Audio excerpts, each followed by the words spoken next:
Let's go Browns! It wasn't supposed to be this way. Heading into the 2025 offseason, Deshaun Watson was expected to be little more than a footnote in the Cleveland Browns quarterback conversation, sidelined by a second Achilles surgery, ruled out by the front office, and essentially removed from the team's long-term vision. But now, as May unfolded, something unexpected began to bubble beneath the surface. A video emerged, Watson throwing passes, not in a walking boot, not limited, throwing the ball with Jerry Jeudy and David Bell. And just like that, a question no one thought they'd need to answer rears its head. What if Deshaun Watson didn't end up in Cleveland? I have a few important things to tell you, but first, make sure to like this if you've been a Cleveland Browns fan for 20 plus years. It's great to see fans of all ages. If you believe we're going to the Super Bowl, write this, let's go Browns. My heart is brown and orange. Come on, let's go back in time. January 10th, Watson undergoes his second Achilles surgery. The mood? Somber. General Manager Andrew Berry tells reporters there's been a setback. Fans, media, and perhaps even the front office begin to brace for what seems inevitable. Watson will miss the entire 2025 season. It's a logical assumption. Achilles recoveries are brutal. 10 to 12 months is the norm. And for Watson, it's not just about returning. It's about proving he still belongs. A tall order when his own owner, Jimmy Haslam, has publicly called him a player who can't recover. Then comes the combine in February. Berry plays it cool, avoiding putting timelines on injuries after a previous year in which he burned himself doing just that. But he notes that Watson is recovering quickly and says they will be aggressive with his rehab. Still, the unspoken tone is clear.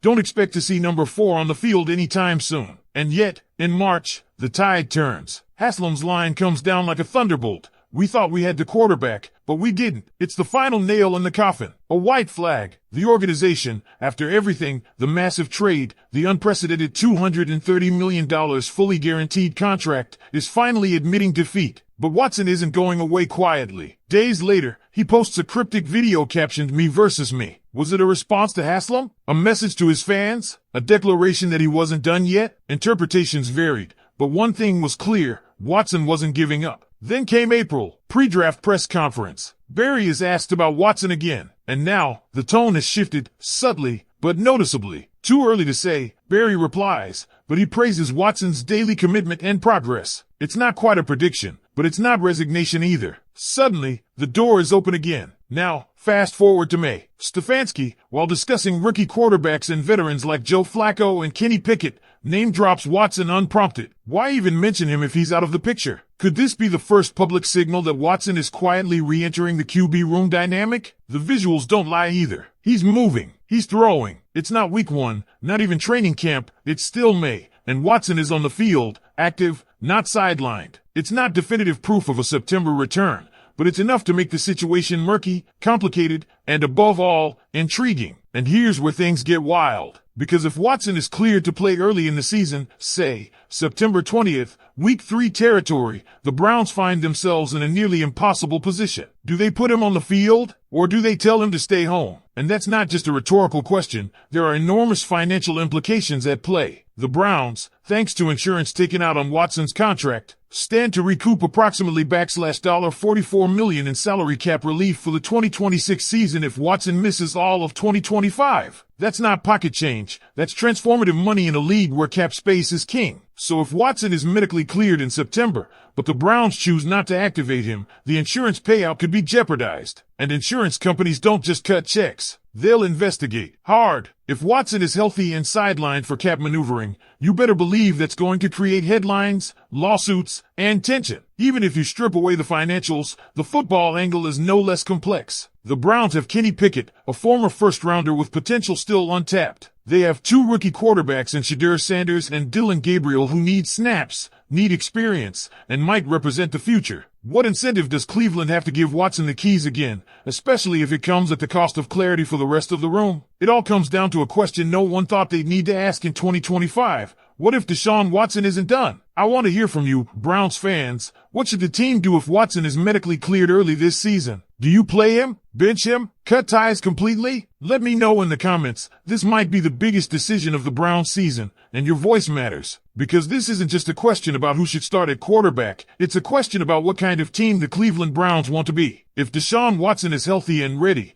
but you keep him on the sidelines purely to trigger insurance benefits. What kind of message does that send to the locker room? To the fans? To the rest of the league? It says winning isn't the priority. It says money is. And that's a dangerous precedent for any franchise trying to rebuild a culture, earn trust, and bring credibility to a city that has suffered through enough quarterback turmoil to last 3 lifetimes. Let's go deeper. Think about the ripple effects. If Watson is throwing, attending meetings, participating in off-season work, and all signs point to him being physically ready, how do you tell the team leaders, the Joel Bitonios, the Myles Garretts, that you're benching your highest paid player not because he can't play, but because you'd rather get financial relief? That's not just a management decision. That fractures trust. It breeds resentment. It undercuts everything this front office has tried to build about accountability, commitment, and competition. And let's be honest, Watson returning to the field doesn't mean he's going to be elite. It doesn't even mean he's going to be good. But it means the Browns have to confront the decision head on. You can't bury a story like this. You can't pretend the media won't notice. You can't walk into a press conference in September with Watson standing on the sideline in sweats and say,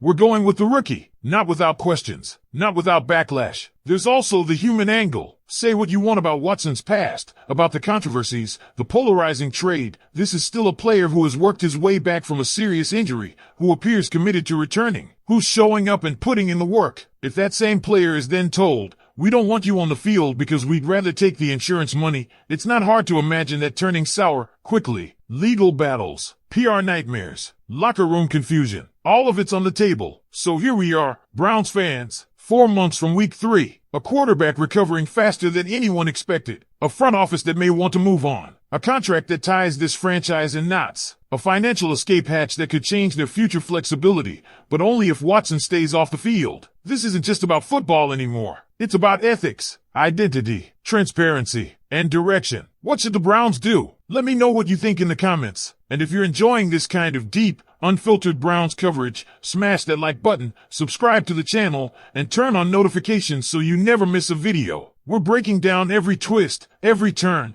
and every controversial move this franchise makes, and we're doing it together. See you in the next one, Dawg Pound. And as we dig even further into the heart of this dilemma, consider the strategic ramifications that extend far beyond the quarterback position. Let's say Watson is ready by week 3 or 4, and the Browns decide to play him. That move instantly shifts the dynamic of the season. Now you're putting aside the development of not one, but 2 rookie quarterbacks in Shedeur Sanders and Dillon Gabriel. Both were brought in with intrigue and potential, and likely with a plan to see real game action in 2025. Starting Watson delays that development. It muddies the evaluation process for future seasons. And worst of all, it kicks the QB carousel further down the road without answering the most important question. Who is the Browns quarterback of the future? But let's flip the coin. Say Cleveland keeps Watson on the bench, not because he's unfit, but because of insurance or roster strategy. What happens when Joe Flacco or Kenny Pickett struggles? What happens when Gabriel or Sanders shows growing pains? Fans will call for Watson. The locker room might whisper. The media will press. Suddenly, every interception by a young QB becomes a referendum on why Watson isn't on the field. The pressure cooker boils over.